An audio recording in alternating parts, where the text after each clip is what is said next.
Hi there, this is Reggio from digthatbass.com, and this is the second part of my walking bass series. If you haven't seen the first episode, I recommend you watch it, because there is a general introduction to walking bass in it, and we cover a Paul Chambers walking line. I've also written down a walking bass 101 under the same lesson on my homepage, so if you haven't seen those, go there and check it out. And today we're going to talk about Jimmy Garrison, who was a pioneer, and as a member of the John Coltrane Quartet, he revolutionized music as it is together with his bandmates. I feel that he's not as widely recognized as other famous bassists from the era, or as he should be, but that's probably due to the fact that he always chose a supportive role in a band.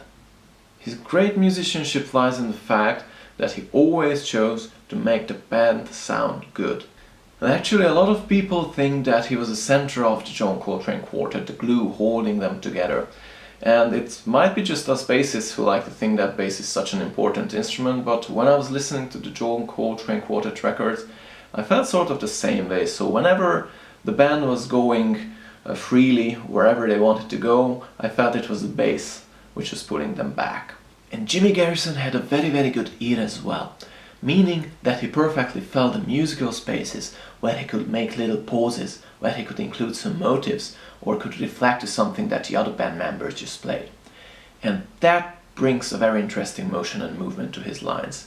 And you can hear that in most of his bass lines. And today's example, Bessies Blues, is no other. Bessies Blues is a very simple 12-bar blues. It's not even a jazz blues, so it has only 3 chords in it. Let's listen to the demonstration, and afterwards I will talk a little bit about it.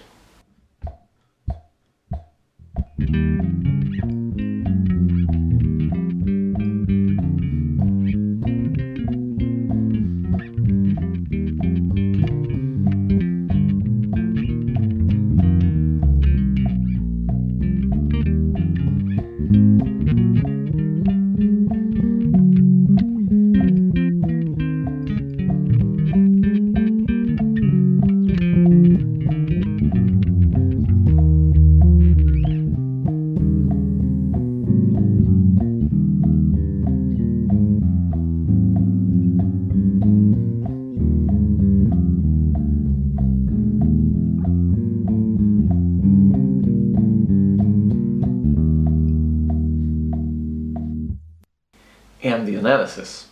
As in the previous lesson, there are letters above the tablature notes, and that is actually a homework to check out when you're learning this.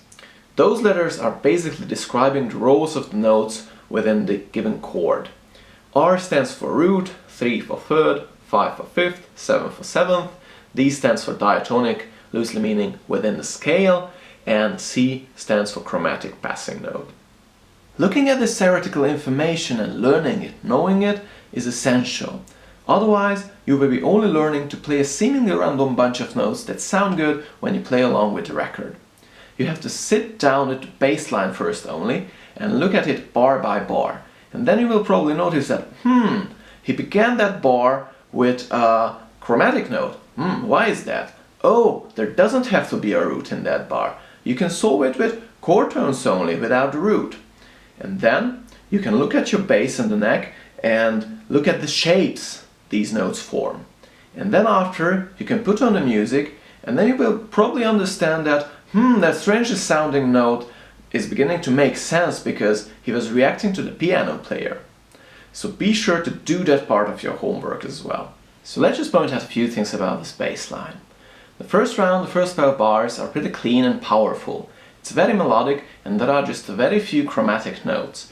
Basically you can observe the basic rules of walking bass. On strong beats you can find chord notes, on the weak beats you can find chromatics or diatonics, yet you can observe bars like number 6 where there are only diatonics and chromatics, but they still work within the flow of the line.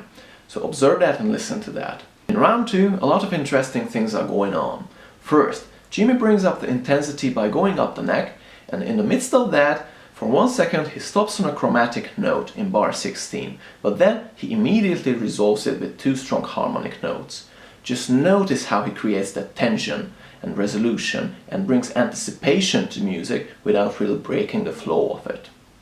Also, the last 4 bars of that round are very interesting too. In 21 and 22, you feel like he's bringing this section to an end. He wraps things up, goes back down, as if he would say that, hey, this section is coming to an end, I'm closing it. And then after the sax melody has finished and the soloist hasn't started yet, in bar 23 and 24 he has a space, he has a musical space for including a little motive that actually reacts to the last few notes of the sax melody. On the example I stretched the melody a little bit so you can hear better how he reacts to those same notes. So as I was telling earlier, he was the master of finding these little musical places. At the beginning of the third round, he immediately goes back, laying down a rock-solid foundation. These 12 bars are pretty similar to the first one. He plays very strong harmonic notes, more chromatics, but he basically stays in one position of the neck, and his objective is to support the first soloist and provide safe grounds for him. So notice him being that supportive of his band members. So that's it for today, thanks for watching. The next walking bass lesson will be about Scott LaFaro, and the very next Dig That bass lesson will be about Flea. It's a kind of a different style of music, but if you like it, be sure to subscribe and don't miss it. Also, please like the video, comment and share it if you like it, and don't forget that you have a free guitar profile available that you can download and print out in PDF for you at home. Thanks again, cheers!